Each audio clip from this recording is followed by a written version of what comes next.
Hey kids! It's Crazypills2's clown again with another big fat Bible math mistake. Did you ever compare Ezra chapter 2 and Nehemiah chapter 7? They're supposed to be a report of the same document listing families and numbers who returned to Jerusalem from Babylon. But whoa!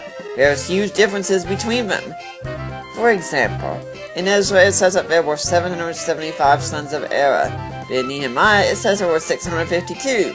And that's just one of over a dozen differences. How about that? Hello, clown. What? You again? What do you want this time?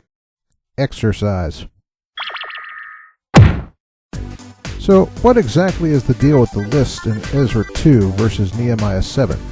The key to understanding this is first to know what the purpose of lists like this were. It wasn't just some hobby some guy had where he liked to write down names and numbers.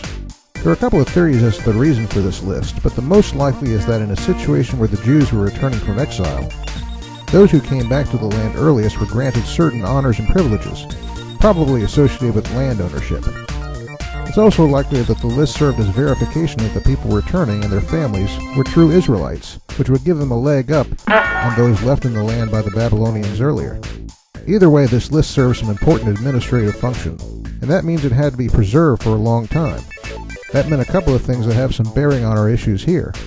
The first thing it meant is that this list was likely copied and recopied more than once between the times of Ezra 2 and Nehemiah 7, a period of about 100 years. In between that time, one major cause for changes would have been copying errors in the list, which we would argue Nehemiah is reporting faithfully. And that's in accord with the principles of inerrancy. If Nehemiah is just reporting what the document said, that's not a mistake on him as a biblical author. The clown had a couple of relevant objections to this type of answer. Let's hear those.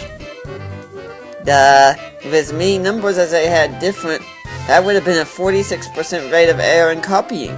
That sure doesn't give us much hope that the rest of the Bible is copied accurately. Well, this is an example of how statistics can be dangerous in the hands of the terminally stupid. To take less than 1/10% of the Bible, and from there extrapolate to 100% of it, including transmissions into other languages centuries later, is absurd.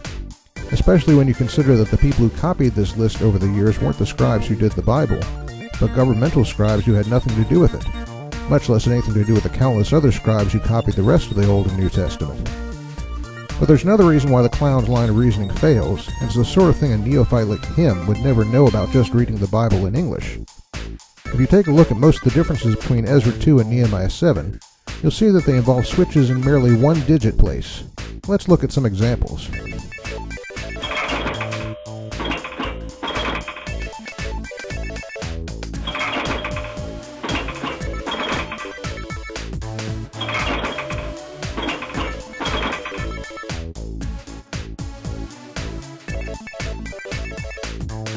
How did this happen? Many documents of this era relied on a special numerical notation system that was similar to what we would call hash marks, like these. And unfortunately, it was unusually easy to get confused on these and either miss some or add some in when copying. That's why the clown is badly mistaken when he suggests that we can extrapolate that 46% corruption figure to other parts of the Bible. It just so happens that numbers, especially long lists of numbers, were highly vulnerable to being miscopied. Now let's hear a second relevant one. Why would God allow a document containing misinformation into the Bible and not indicate it was wrong? Well, clown, since we have Ezra's version to compare to Nehemiah's, how much more do you need? Do you need one of these?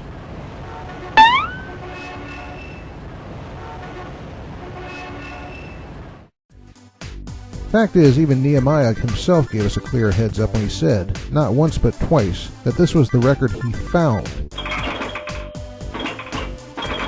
The fact that he uses this word indicates that he's certainly aware there were some problems here. It could be that his copy had a lot of corrections on it. Or he may have been aware, as every professional scribe would have been, that the numeric notation system they used was subject to miscopying. Whatever the case, there's plenty of warning there that suffices as the sort of notice the clown is insisting on. I'll mention one other possible source for changes in this list, though it doesn't relate to anything the clown brings up. Given what we've explained about the likely purpose of this document, you might also suppose that if there was some change in the number of people you had for whatever reason, say if some of them got to Jerusalem and later decided to go back to Babylon or somewhere else, that also changed your level of privilege. So if, after the list was made in Ezra's time, a bunch of people decided to go back to Babylon or something, this document would have to reflect that change in the family number, though the scribe might not think to change the final total too. But I don't think this applies to too many items on the list. So there you go. No one's scrambling. You're just stupid. Take it from me, clown. You need to keep your nose out of biblical scholarship. Ouch! Hokey smokes, that's his real nose.